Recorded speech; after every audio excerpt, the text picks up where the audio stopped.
Many years ago, I started to play around with the camera, and it wasn't because it was something that I was just super interested in, but more so because I wanted to help my wife create content for her YouTube channel. But during this process of helping her, I found myself enjoying the art of photography. And then I began to remember one of my greatest summers was spent in a visual arts camp, learning Photoshop, filmmaking, and photography. But after that, I never picked it up again. And I never thought that I could make anything out of this skill until now.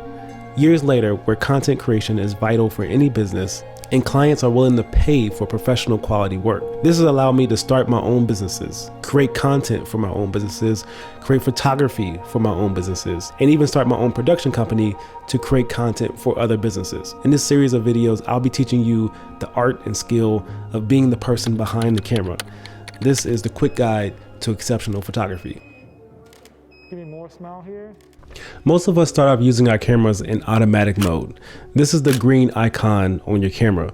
If you're beyond this point and you're no longer using auto mode, I want you to go backwards for a second. Switch into auto mode so we can focus on just the technique over the next couple of videos. It's important to understand what automatic mode means. When you switch into auto mode, you are no longer in control of the pictures that you are taking. The camera is in full control. The camera is making all the decisions to decide what is best for whatever you're trying to take a picture of. You only have control over these three things: the orientation, the composition and framing, and what lighting situation you want to put the camera in. Understanding this will help you focus on what really matters when taking a picture. Now let's start with orientation. There are only two options, and that's portrait or landscape. A portrait is when you turn the camera vertically, and a landscape is when you turn the camera horizontally. Typically, when you're taking pictures of people or portraits, you want to be in the portrait orientation.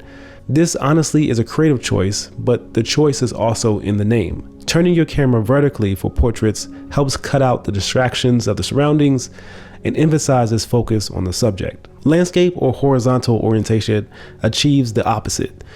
It's mostly used to emphasize the surroundings, and you may find yourself taking pictures of groups of people in the landscape orientation. But you're not just focusing on one person, but also those around them as well. Again, this is a creative decision, so you may find yourself using landscape mode for portraits of a person to use the surroundings artistically. The second thing that you have control over is composition and framing. We'll talk more about this later, but this is how you position your subject within the picture. There are techniques that you can use to help you create more interesting images.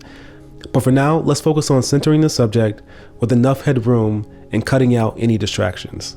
The last thing you have control over is the lighting situation. One of the most important things about photography is knowing when to say no to taking a picture.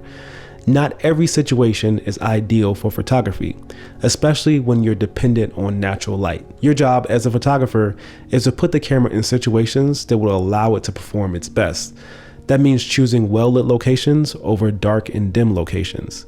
In most cases, dark and dim locations cause the camera to work harder and are not ideal for the best performance or image quality. We'll talk more about this later, but you also may find that in poorly lit locations, your camera may try to use its on-camera flash in an attempt to brighten things up. And you never want this. So instead, move to a well-lit location, ideally somewhere with plenty of windows and natural light. Choosing locations like this will allow your camera to capture quality images and give you a better chance of capturing more compelling photographs. In our next video, we'll talk about subject setting and how to best position your subject relative to your light. Let me know if you have any questions in the comments below, and I'll see you in the next video.